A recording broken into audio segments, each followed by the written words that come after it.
Welcome, everyone. Welcome to the Gainesville City Commission swearing-in ceremony for 2011. For our first item on the agenda, we will have the invocation from Tom Crowley, chaplain for the FOP Gator Lodge 67. Welcome, Mr. Crowley.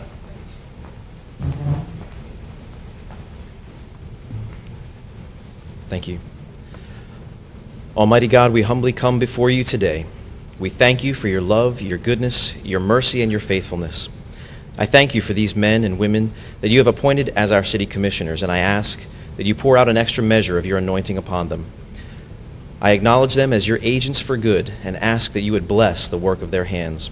I ask that you would bless them indeed, that you would place your hand upon them, that you would enlarge their borders, and that you would keep them from evil and keep evil from them. Direct these, our city commissioners, and order their steps. Lead them, guide them, and confer upon them your wisdom and knowledge as they lead our city. I ask all these things for your glory and in your name. Amen. And I would like to take this opportunity to take note that we have some very distinguished guests with us. And among them, we have a delegation from Gainesville's sister city, Qalqilya, and the Palestine National Authority. And I hope that we give them a warm welcome here in Gainesville and appreciate their presence.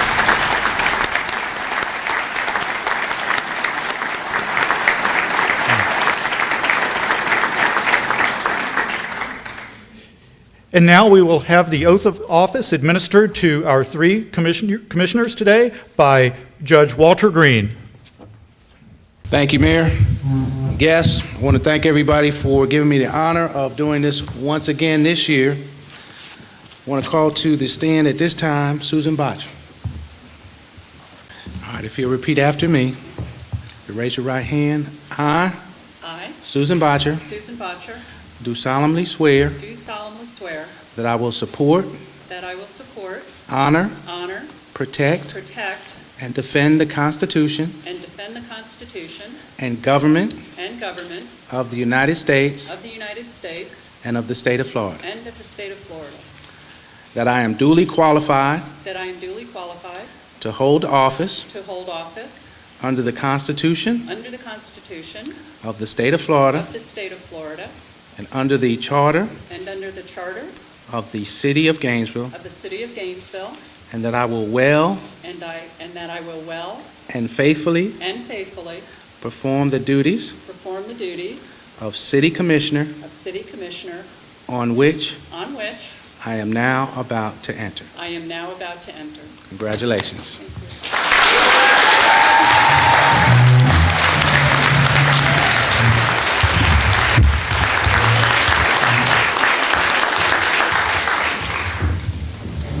At this time, I'm going to call Mr. Todd Chase to the stand. All right, if you'll have your wife hold the Bible, you'll place your left hand on the Bible and raise your right hand. I, Todd Chase, do solemnly swear that I will support, honor, protect, and defend the Constitution and government of the United States and of the state of Florida. That I am duly qualified to hold office under the Constitution of the state and under the charter of the city of Gainesville. And that I will well and faithfully perform the duties of city commissioner on which I am now about to enter. Congratulations. Thank you.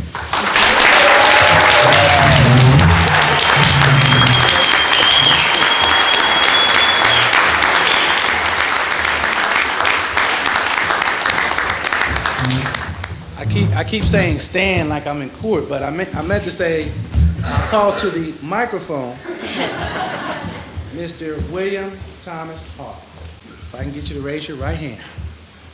I, William Thomas Hawkins, do solemnly swear that I will support, honor, and protect, and and defend the Constitution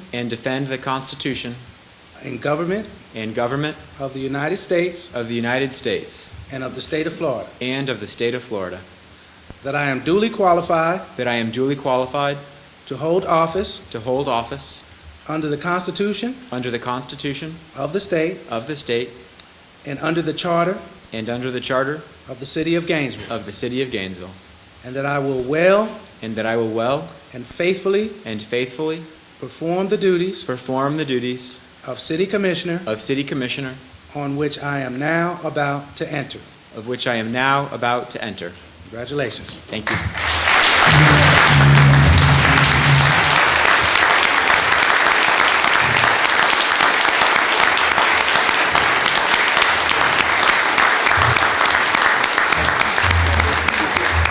Thank you, Judge Green, and congratulations to our new commissioners and returning commissioner. Now we will have comments from those who were sworn in. Our first comments will be from Commissioner Susan Bottcher. Thank you. Good afternoon, and thank you all so much for coming. I have to share with you that I am unusually nervous, so I hope I can get through my remarks. The most important people I want to thank are my family. These people mean the most to me. My husband, Del, my son, Stephen, my daughter, Ann, and my sister, Linda, is here as well. I have another sister in Illinois. She couldn't make this. And I'm sad, but also still I have a full heart that both my parents have been long gone, but I know that they're here with me in one way or another. My family enthusiastically supported my decision to run for office. They were my moral and emotional support during the campaign, and I'm very happy and proud that they're here for me today. Missing school and work, I might add. I also want to thank the people who voted for me, who contributed to my campaign, or in any other way supported my run for this seat. Your support said you believed in me and trust that I'm going to do the best to represent you on the City Commission and to represent our community. Many of you are sitting in this room, and it's because of your support that I'm up here instead of sitting in the audience. And of course, I want to thank my campaign, an amazing group of people. I had dozens of dedicated volunteers who gave their time and energy for 4 solid months, and I thank each of them as well. But the core team was made up really of only a handful of people. They put in very long hours. They worked harder than even I expected they would. I've known them for a number of years, and so I was familiar with their work ethic. I was familiar with their passion for supporting a candidate they believed in, and it's because of their talent and their hard work that I'm standing here now. And I think it's not insignificant to mention that it was a very young team. Most of them are current college students or very, very recent graduates. And just for fun, I averaged up their ages and came out with 22. The average age was 22 years old. I have shoes older than that. Seriously, seeing these young adults work as a team, setting goals, mapping out a plan, executing it effectively, and turning on a dime when the situation demanded it. These are the qualities and the characteristics needed in any business, in any pursuit, to be successful in today's competitive workforce. These are the types of people we want to keep right here in Gainesville, whether they work on campaigns, serve in public office, teachers, firefighters, police officers, or perhaps in our emerging innovation technology. This is a great city, and retaining that talent right here is important to our future. It's hard not to be optimistic about Gainesville's future. We're becoming a national epicenter for innovation in the fields of IT, biohealth technology, and green energy. This is not just an idealistic opinion on my part. It is a fact recognized by inventors, entrepreneurs, investors, and business leaders from around the state and around the country. When I was a college student here in the 70s, Gainesville's claim to fame was being named by Playboy magazine as the #1 party school in America. Now, Gainesville has earned the #1 ranking in Livability.com's top 10 college towns, great cities for school and life after graduation. Big change from that Playboy recognition. National Geographic's Adventure magazine has ranked us in the top 50 best places to live and play. Forbes has repeatedly named Gainesville among the top best places for businesses and careers. Last fall, Gainesville was ranked #1 in Florida by the Milken Institute's Best Performing Cities Index, which measures how well cities are creating and sustaining jobs and economic growth. These and other accolades did not happen by accident. Rather, they're a result of the shared visionary leadership in the business community, Santa Fe College, the University of Florida, and yes, local government. Working together allows us a more effective use of the strengths, talents, and resources that have always existed here.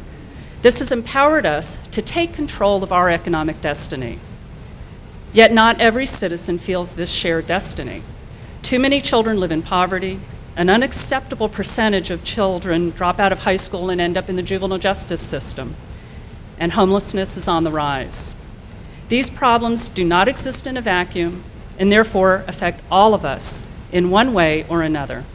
Let's work together using the same vision and resources that earned us those accolades mentioned earlier to address these and the other challenges and problems facing our community. I'm committed to doing this and ask the same of our business community, our educational institutions, and of all of you. It is truly humbling to be in this public service leadership position, and I pledge to help see the goals and aspirations of our community come to fruition. I look forward to working with my fellow commissioners as we all work together to move Gainesville forward. And again, I thank all of you for believing in me. Thank you.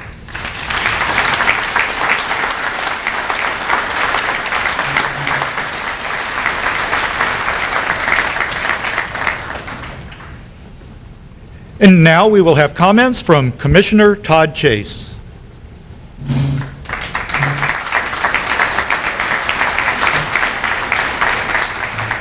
You know, I started writing this speech and I worked on it, and last night I was sitting in my patio like I do sometimes late at night, and the news came on, and a story came on, and you know, we lost a local soldier again. So Private Lamarl Tucker from Santa Fe was killed in Afghanistan on Monday, and just another reminder of the sacrifice that others have made before all of us, and it's part of what's allowed me to be here today. So I honor him today in his memory. Also, when I sat down, I knew I could spend all day thanking people. I could spend some time talking about myself. So I tried to do a little bit of both. You know, when I started this campaign, I had never run for office before outside of running for the student government president at my college at JU. And I was unopposed, but I still felt like I needed to do something to campaign.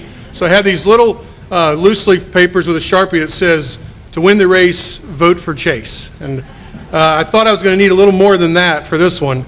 So I met some people, and I talked to them, and I listened to them, and that's something that I've done in my life. I've learned at an early age what I know and what I don't know. Find good people that you trust, listen to them, and realize that you have to make your own decisions. And that's what I do, and that's what I did with this campaign. I could talk about them all for a long time, but Alex Patton and Ward Scott, Jody Davis, Tracy Shank, Kelly Henderson, John Butler, James Island, H.C. Williamson, each of you played a great role to me, and I appreciate it. And anyone else that I left out, I apologize, but know you're appreciated. My best friend Sam Coons is here today, and I thank him for being here. Sam and I have shared a lot together. We flew in the Navy together. We flew in the same crew. We went through a lot of things together. We matured a lot, but not too much. And we've had a great time together, and thank him and his wife Jamie for being here. My best friend Brian Joyce in college, my flight school roommate. He was the best man at my wedding. He's not here today, but he's in my spirit. Brian, in 1995, he wanted to be a pilot his whole life. And he was a great pilot in the Navy alongside me. And one day he was up flying. He had a seizure in flight. They were able to get him out of the cockpit. They made an emergency landing. He found out he had a stage 4 brain tumor. He was given about 4 months to live. 16 years later, I'm happy to say Brian's still here. He's living a great life, and he's an inspiration to all of us to let us know how fragile life is and to live every day to its fullest. Brian will always be with me. And my business partner, Robert Parker, and Diginet Technologies employees, I thank all of them as well for their support. My mom is here. Anybody that watched my campaign knows I talked about my mom. I was raised by a single mom, and she did a lot. And I'm going to turn into John Boehner here in a second.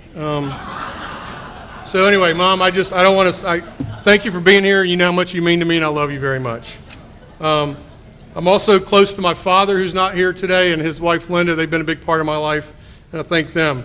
I watched the farewell the city gave Lauren Poe a couple weeks ago, and I was struck by the emotion he had when he talked about his mother and his wife.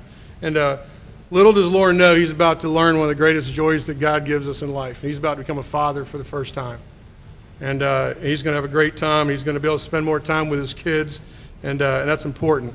I'm very fortunate. I'm blessed to have 3 awesome children who are here with me today, Alex and Nick and Kristen. And I'm proud of each of you guys. I feel very lucky to be your dad. And the most difficult decision I had when I decided to run was the time that I knew I was going to spend away from them. And guys, what I promise you each is that I'll continue to make you the priority of my life. This is going to add to it. It's not going to take away from it. And finally, to my wife, Mary, I can't say enough about you and your support. On Monday, we celebrated our 19th anniversary. It just keeps getting better. I know the next 3 years will challenge us, but as you know, that our marriage is far and above the greatest thing in my life, the most important thing. And you make me a better person. You make me a better father, and thank you for that. I love you. Okay, that's the thank yous. After I was elected, I heard a lot of things. Todd Chase has been elected. I'm sure you've heard some of the same things. They said he's so tall. They said he's going to be the only person on the commission with facial hair. How are we going to work with him? So I'm here to tell you that I think that we can find consensus, and we'll be able to work together, and I'm looking forward to it. Honestly, the reason I ran was because I believe in myself. I believe that I'll bring a voice to the commission that needs to be heard. We all bring our experiences and our values, our beliefs, our passions. We bring all these to the job, and I'll be no different. There are people who think everything's just fine. Everything's just fine in the country, the state, the city. But I walked the streets of District 2, and I didn't hear that. I didn't hear that from a lot of people. People are worried. The landscape's changing rapidly. We have tremendous opportunity before us, but we also have tremendous challenges. Right now, somewhere in Gainesville, a young couple is finding out that their mortgage application has been denied. They wonder, will they be able to afford the home they want for their family? The real estate agent who had the deal just lost another sale and wonders, how long can I go on with this declining income? No one's buying houses. Nothing's happening. The builder of the home is sitting back, worrying about the mounting construction loans, the lot interest that he has to pay, those kind of things as it mounts and bankruptcy looms closer. The banker that owns the stuff says, I know foreclosure's close, but what am I going to do with this piling inventory of empty houses and undeveloped lots? And as they hunker down, they spend less. They spend less. Just ask the small businesses, the restaurants in this town that are closing every day. Some small business owner tonight will go home and kiss his children goodnight and prepare to spend another night staring at the ceiling, wondering, how am I going to make it? When's the cash going to run out? How long can this go on? He'll ask his landlord to defer rent. He'll slow pay his bills. He'll do everything he can to survive. That's what's going on right now. People are struggling. Our seniors are struggling. They're finding opportunities to find extra income. They're living retirements they didn't plan. They start making extra income, and it takes just a little bit before they start taking away the benefits on the backside. These are scenes that are repeating themselves every day in our city and across our country. And I don't believe, and the reason I ran is I don't believe we can just simply sit back and wait for this recovery to happen like it always does. Something seems different about this. If we do wait and it doesn't come, then what do we do? I know the picture's not the rosiest that I'm painting, but it's a reality for a lot of people. If it's not a reality for you, that doesn't mean it's not happening. What I want to do and what we have to do is work together to move Gainesville forward. If a simple letter after someone's name means that you disregard their every thought, then you're part of the problem.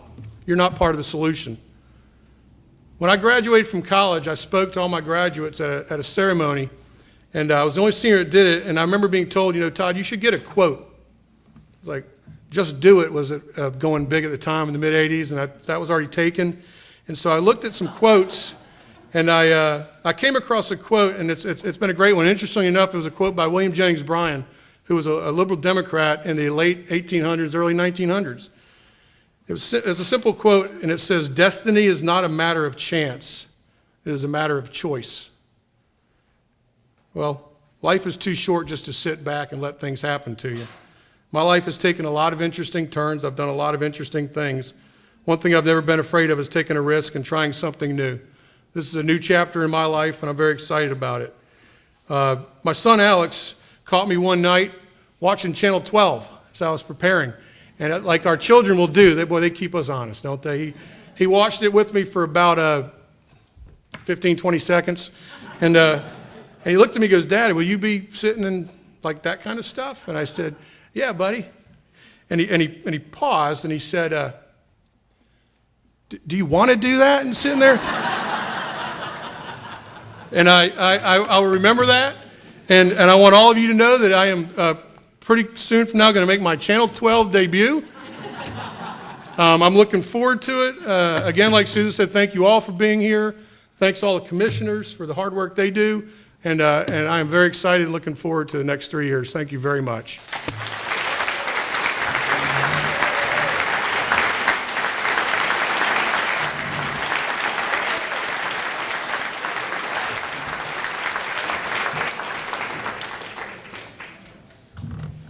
And now we will have comments from Commissioner Thomas Hawkins.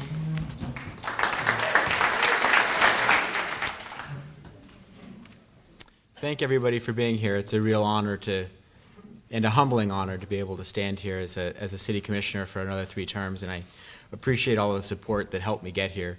I thought about what I wanted to talk about today, and some subjects that I'm interested in are history and economics and urban planning and also our city's future, and I couldn't pick between them, so I decided to talk about all of them. And one place that I started was reading some past meeting minutes from a city commission meeting in 1973. And I don't always go back that far, but sometimes it's important to get perspective. And what I found was a committee report from an economic development committee that was different than most local government committees we have put together. It wasn't made up of politicians. It wasn't made up of members of the bureaucracy. It was made up of local business leaders. And among the members of this committee were M.M. Parrish and the banker Clarence Ayres, who are real luminaries in the development and business side of our community. And I want to quote from their report because I think that what they said is extremely important. They said, "Economic development cannot be considered apart from the community's goal of maintaining an acceptable quality of life. It is recommended that emphasis be placed on the means by which Gainesville can be made a more desirable place in which to live. Primary among these is long-range urban planning." And I really love this idea of combining what we aspire to for our economic success with long-range urban planning. And I want to talk about 2 ideas that show how those concepts are tied together. And one is not new. It's something that economists have known for a very, very long time. And that's that cities are living organisms for maximizing the wealth of their residents. The first person to identify this was Frederick Ingalls, who is the philosopher and social commentator, but also an economist, and one of the first economists to comment on the Industrial Revolution. And in 1845, which for anybody who's counting was 9 years before Gainesville's founding, he went to England and he wrote about their Industrial Revolution. "This colossal centralization, this heaping together of 2.5 millions of human beings at one point, has multiplied the power of this 2.5 millions 100-fold. He identified that putting people together in one place allowed them to take greater advantage of each other's human capital. Now, first economist to actually try to quantify that economically was a gentleman named Robert Lucas in the 1980s, who was a University of Chicago economist, who created a model to understand this. And to put his work in context, what he was doing was studying something that defied common sense. People pay higher rents to live in cities. It costs more to get rid of our solid waste and our sewage. There's more competition for resources, so everything's more expensive. Our gut tells us that people should flee from that kind of place. But that indeed is not what happens. And what Robert Lucas discovered through his analytical models and testing them against the real world is that when people do come together, the effect on their human capital is not additive, it's multiplicative. Literally, urbanization generates wealth. And that brings me to the second of the 2 ideas that ties economics and urban planning together, and that is the connection between infrastructure placement and private sector economic success. I had dinner on Tuesday night with a friend who does real estate development who had just come back from Texas. And he said, in Austin, when they want a new part of their community to develop, they run a road to it. and the private sector does the rest. And we can intuitively understand that. But we don't just have to look at other communities to see that happen. We can look at what has charted Gainesville's course over the last 150 years. And I want to talk about 3 instances of that infrastructure placement bringing about private sector success. And the first one, of course, is the railroad. In 1854, the county seat was at Noonanville, and Alachua County abandoned that site and relocated the courthouse to Gainesville. They bought 100 acres, they subdivided it. They were the first successful real estate developer in our community in developing Gainesville. And the reason they were successful is because this new town was along the line of a railroad that Senator Levy placed from Cedar Key, our largest Gulf Coast port, to Fernandina Beach, our largest Atlantic coast port. And that infrastructure spurred successful growth and economic development in other sectors. And the second example I'll give is the University of Florida. And the story of UF coming to Gainesville, I think, is the stuff of legend. We all know it. Mayor Thomas, previously Senator Thomas, went to Tallahassee, and he brought home the University of Florida to where it belongs, of course, the city of Gainesville. But the part of the story that we don't know as well is what Gainesville was like before the university came. How was our city organized? And our wealth was not in the West. This neighborhood, the Duck Pond, was our upper middle class, wealthy neighborhood located in the east. The Southeast Historic District was another upper middle class, wealthy neighborhood. On the west side of town, we had the neighborhoods that are now the Porters community and the Pleasant Street neighborhood that were relatively impoverished. And the university went so far west, past that economic, the relative poverty, that the original university leaders had to build a fence around campus to keep the cattle off the grounds. That's how far outside of town it was, and it took a few decades, but pretty soon, by the 1930s and the 1940s, the most desirable neighborhoods in Gainesville were University Heights and College Park. The private sector followed the provision of infrastructure. And the third example of that comes about 55 years after the university came. The federal government placed an interstate highway to the west of the community, far from where the boundary of our community was. And we have a myth in contemporary Gainesville that one of the reasons we have a lack of economic development and poverty in Gainesville is because there's wetland there. But if you spend 2 or 3 minutes with a FEMA floodplain map, you'll very quickly see that the largest wetlands and floodplains and sensitive features in our community are all in the west. In fact, the Hogtown Creek system that flows from the north side of Gainesville all the way down to Kanapaha Prairie used to be the western edge of our community before the interstate came. But with the provision of that infrastructure, we leapfrogged past it and beyond. That growth, that economic development, that private sector success follows the provision of infrastructure. Well, going through this list of past things that have shaped the face of our community begs the question, what's next? What is the infrastructure that's going to define our community in the next half century? And I think it's important to phrase this question, right, to really ask ourselves, what kind of community do we want to be? If we want to be a place where residents invest in building their families here, if we want to be a place where businesses invest in building their companies here, if we want to build a place that's worthy of that investment, what do? What's the public infrastructure that it will allow the next generation of innovators, the next generation of creators and thinkers to want to live and work in a 21st century collaboratory, to use a contemporary phrase, right here in Gainesville? And I very strongly believe that investment is transit. Imagine having a transportation system in Gainesville that's comfortable and convenient enough, that includes local bus service, bus rapid transit service, and streetcar to allow people to get around our community conveniently, comfortably, and efficiently in ways that we haven't done in the past. Bus rapid transit, this is a plan that's has concurrence from the MTPO, from the city of Gainesville, and from Alachua County, would connect our suburbs with our university, our downtown, and our airport in a way that we haven't done in the past. It'll allow people to get across our community more quickly because transit vehicles will travel in dedicated lanes. With at-grade boarding, people will be able to load vehicles faster, get where they're going more conveniently, and will broaden the appeal of transit to a wider number of people, and use our existing roads more efficiently because more people travel in the same corridors. But streetcar is a completely different kind of transit service than that. It's not something that takes us from one side of the city to another. It's something that knits in-town neighborhoods together.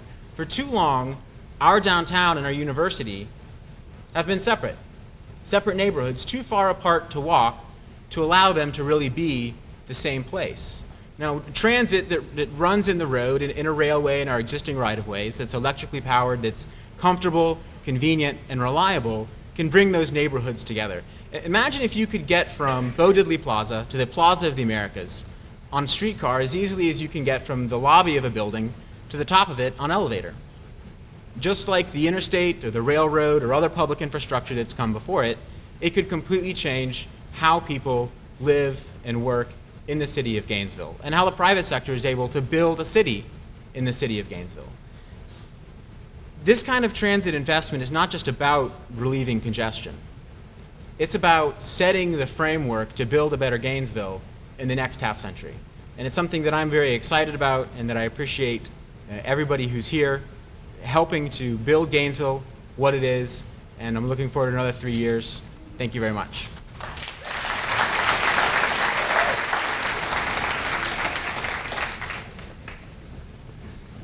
Well, thank you all three for your comments. Very good. Next on our agenda is the election of the Mayor Commissioner Pro Tem. And this is an individual that will represent the city in the absence of the mayor. Members of the City Commission, is there any discussion or a motion with respect to the election? I would like to nominate Commissioner Thomas Hawkins as Mayor Commissioner Pro Tem for 2011-2012. There is a motion and a second to elect Commissioner Thomas Hawkins as Mayor Commissioner Pro Tem for the coming year. Is there any discussion of that motion? Seeing none, it is now time for a vote. All those in favor of the motion, please say aye. Aye. Those opposed, like sign. Motion carries. Congratulations, Mayor Commissioner Pro Tem Thomas Hawkins.